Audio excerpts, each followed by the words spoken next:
your shores. That pressure don't care when it breaks your doors. Say it's all you can take, better take some more. All right, hi guys, welcome to episode three of Taylor Training TV. We're gonna keep hammering this stuff at it because we love to give out great new content, and Justine's giving me a hard time just responding to some stuff on the internet, which I like to do. I feel part of our job as a professional training staff is to go through the world of fitness and health and pick apart all the little details and show you the truth and kind of trash on the people that are just trying to market stuff to you and sell you shitty programs. We're going to talk a little bit more about that today. First, we're going to talk about, for any of you guys are listening to this that live in Kingston or area, yeah, we had some snow last week, just a wee bit, about yay so. And we made a little mini video, I don't know if you've seen it, about snow shoveling, the number of injuries that happen from snow shoveling. I think in the last report that came out, it was something like 11,000 hospital visits from snow shoveling in the US 2 years ago. Of those, 60% are muscular-related injuries. And so what do you see? People start buying ergonomic snow shovels and get easier and easier. And then I heard the dumbest thing I've ever heard the other day. Local doctor here somewhere in town said this, don't know who it is, told someone that anyone over 40 should not shovel snow. Is that not the stupidest thing you've ever heard? If you're over 40, you can't shovel snow because it's too high risk and you'll hurt yourself. Have you heard of possibly exercising, staying healthy and fit over 40 and being able to pick up weight? Magical. It made me really mad. I hate it. I hate it when doctors and other health people make these rules like that. If you're over 40, you can easily shovel snow. In fact, I know a lot of people over 40 who I've trained personally that could out shovel snow faster than most 20-year-olds. Yeah, it's really bad. So you got to protect your back. You got to be strong. You got to know what you're doing. Check out this little video clip. Those are kettlebell swings. Justine loves it when I do that. Because then I insert it later. She doesn't see it, but I do in my head. You got to be training properly. So kettlebells, which we're going to talk about actually later today, I'm going to give you a couple little demos of things, are some of the best training tools out there. But we're going to get into that. But they're really great. So you just got to train and be fit, and then shoveling snow is just fine. Use proper form, make sure you're nice and strong, and yes, if you're over 40, you can shovel snow. How's that, Justine? Does that work?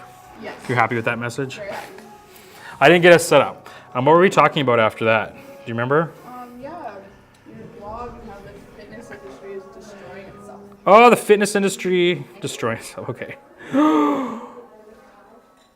Why isn't it on my little page? All right. So, people watching Taylor Training TV, if you haven't seen, today is Tuesday, the 22nd, 23rd of February, 2016 that we're watching this. So yesterday, Monday, I put up a blog. I called it The Most Important Thing I've Ever Written. And I very firmly believe that. And it was talking about the fitness industry and how we destroy ourselves and destroy our ability to help you get healthier and fit. I'm not going to go through the whole thing. Literally, the thing is, I think last count was like 5,000 words. It's 12 pages in a Word document. I actually made an audio version, which is half an hour long. You can link to it off of it. We'll post a link for you so you can check it out. I get really sick and tired in the health and fitness industry. And for you guys local here to Kingston, you can go around page after fitness page, business after fitness business, and it's all focused on the same thing. What do you look like? Right? It's like somewhere in health and fitness, we have become totally ingrained with this belief that your health and how fit you are is based on your appearance. And I hate trainers who are constantly posting pictures of themselves with their shirt on, without their shirt on. Female trainers showing you their glute progress and their booty shorts. Like, that's cool. If you want to have your own personal page and develop a following of people that want to look at your ass and check out your abs, make that so. But that is not professional. It's because of people like you, if you're watching this, which you're probably not, because most of the people that do this don't bother to re-educate themselves. You are wrecking the fitness industry. It is people like you that are making people not want to exercise. And one of the things that I talk about, Dr. Oz, this David Wolf guy, Jillian Michaels, The Biggest Loser, the majority of the population listens to them and goes to these people for advice. Why? Because they don't make them feel bad. They don't give them false expectations. They say what they want to hear. They do give them false expectations, but they tell them what they want to hear. We don't. What do we do in the fitness industry? We say, oh, if you lose weight, you're healthier. Oh, if you don't lose weight, you're not being successful. Oh, here's what you should look like. And then they post a picture of a 22-year-old girl doing pull-ups in a sports bra. That's not what fitness is. It's not what health is. Fitness and health is about living your best life and being able to do the things that you want to do. Be it run an adventure race or play with your grandkids or your kids, to go on vacation, be able to hike, swim in a lake, run a marathon, do an Ironman, compete at the Olympics, go for a walk around the block after dinner, fix your blood pressure, not get osteoporosis, decrease your risk of cancer. Like, the list goes on of things that are actually health. We are not measuring those things when we're doing before and after photos to see how much weight we can lose, right?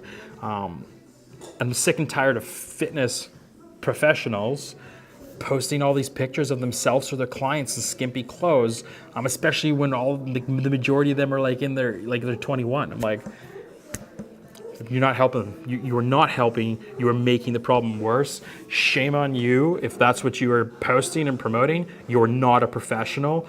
You're just another part of the problem of why we can't get the population healthier. Justine's making faces. It usually means I've touched on something moderately controversial. I'm trying to make Tailored Training TV less controversial than things that I normally talk about. I try to keep my swearing to a minimum. Go watch my Coach Taylor TV show if you want full access to inside this noggin, which maybe you don't. Also check out the blog, read the audio if you really want to see what my thoughts are, the direction that Tailored Training is going, and how we are going to revolutionize and change for real how fitness is done. Think I covered it, Justine? Yes. Boom. What's next? I have a question. Oh, I love questions. Question me away. It's from Dr. Rebecca. She says she thinks she's feeling a little bit better today. Any tips on getting back into exercise after illness? She was thinking maybe you could post a video for her. Well, Dr. Rebecca, whose name we're hiding because we like to keep anonymity as part of our thing. How's this for a video? Yeah, we'll post a video about it. So the question basically is saying, if you've been sick, ill, and getting back in training, when should you do it? How should you do it? What should you be focused on, right? It's actually a super simple answer. Start back at whatever pace feels comfortable. Don't push it, right? So for a lot of people that are really in good shape already, this is really hard for them. They want to go like right back to where they were before they got sick. Don't worry about it. Like, you're not going to ruin your life if you take an extra week or two and just go back into it slow and steady. So part of the blog I was just talking about, and what I believe going forward in the fitness industry we should be measuring, is the number of times you are physically active in a week, frequency, and how much effort you can put in. So we want people working about 80%, as a general rule of thumb on average, of their max effort. So after being sick, you're not going to be 100% of your effort, of your ability. Right, so we need to get back into it as soon as you're not contagious anymore. Don't fucking infect the rest of us, please. So once you're not contagious anymore, get back into it slowly. Start with maybe only doing a quarter of a training session, or coming in and just going through a movement prep, a warm-up session, and don't expect to be at 100%. So that 80% of effort is effort that you're feeling that day, right? If you were like bombing, like best day of your life, jacked up on caffeine, and you're having an awesome time and you are ready to go, 80% of that max effort. If you've been sick for a couple weeks and you're feeling lethargic, come in, your max is down here instead of up here, you're working at 80% of that. Sometimes it's just even getting in and just moving, doing a little bit of light work. But essentially the base answer to your question is it totally depends. There's no answer to it. You just got to take it slow and get back into it. And again, like we're saying, you're asking about illness. I'm assuming like a common cold or a flu or something like that. If illness is, diabetic coma, or you've had broken bones, or you've been through surgeries or things like that, there isn't an answer that I'm willing to give because it's completely variable. Now we have to work in conjunction with a team, including doctors and physiotherapists and proper rehabilitation protocols, right? So someone just had a C-section, or someone just had their appendix taken out, or bypass surgery, whatever. We need to step into that a little bit more carefully and have a little bit more of a system to it. But from a general illness, flu, cold, battled over pneumonia, things like that, just take it at your own pace. That's the best answer I can give. Yeah, we rocked that. I think so. How much time have we been going on? We got 6 minutes left. We've only been talking for 4 minutes? We got 6 minutes left. Oh. Okay. All right, it's true. I am doing my best to keep these informative, give you good information, and not go over 10 minutes of time. My Coach Taylor videos, they can get a wee bit longer. Okay, that's a question. What do we have? Other questions? What are we doing? Just kettlebells and why you should be using them. Oh, we're going to talk about the kettlebell. This is a kettlebell, not kettleball. If you call it a kettlebell, I will publicly laugh and ridicule you, especially if you're like a personal trainer. You use the kettlebell, like learn your shit, man. Kettlebells are like, I don't think there's one. People always ask me, what's the best exercise I could possibly do, right? What's the best type of training I could possibly do? There's no such thing, right? But there are things that are fantastic that I think everybody should do. And I think that kettlebells are one of those things that every human will benefit from adding kettlebell work into their program. Now, if you go to most places like big gyms, I won't name names because I don't feel like dealing with any more defamation lawsuits. If you go to the big gyms around, you'll find they hide their kettlebells off in the corner. And you have to pay a personal trainer to use them. Like it's ludicrous. I hate that. I hate that upselling shit. I don't upsell. I don't believe in it. Or if they only have kettlebells that go up to like 10 or 15 pounds, like if you're a human that walks around, you're going to be swinging when you get the form down 30, 40 pounds. Like Justine there, wave at that camera for me. She will swing an 80-pound kettlebell, okay? Like, she's not a gigantic person. You got to do them. So there's their flexibility, mobility, their strength, boost your metabolism. They'll do cardio. Like, everything is included with them in really great movement patterns that you're not going to get on a machine, you're not going to get from body weight training. They're fantastic. Now, you need to learn to do kettlebells from someone that knows what they're doing. Here's a picture of Jillian Michaels. Yeah, that's not how to do a kettlebell swing. Don't do that shit. Kettlebells get butchered all the time. You get shit like Jillian Michaels, who doesn't know anything about it. Or you'll see, I got into a debate a couple weeks ago with a guy from the ISSA saying that kettlebells are just overwork your shoulders too much. Kettlebells aren't designed to isolate muscles. They're everything. A kettlebell swing is not an arm exercise. It's a hip and glute exercise. And earlier in this episode, we were talking about snow shoveling. You want like the best exercise ever to prepare your body to be able to handle the rigors of shoveling snow? Kettlebell swings. Fantastic. Kettlebell swing. Did I show you what it looks like yet? Here, if I didn't, kettlebell swings. This is what they look like.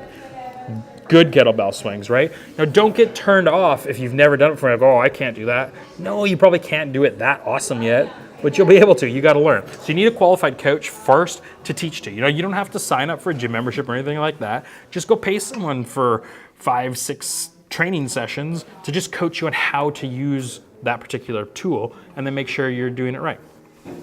So there are 3 exercises with a kettlebell is way more than 3 exercises, but there's 3 particular ones that you should be focused on. The swing, you should be doing the get up, and you should be doing the windmill.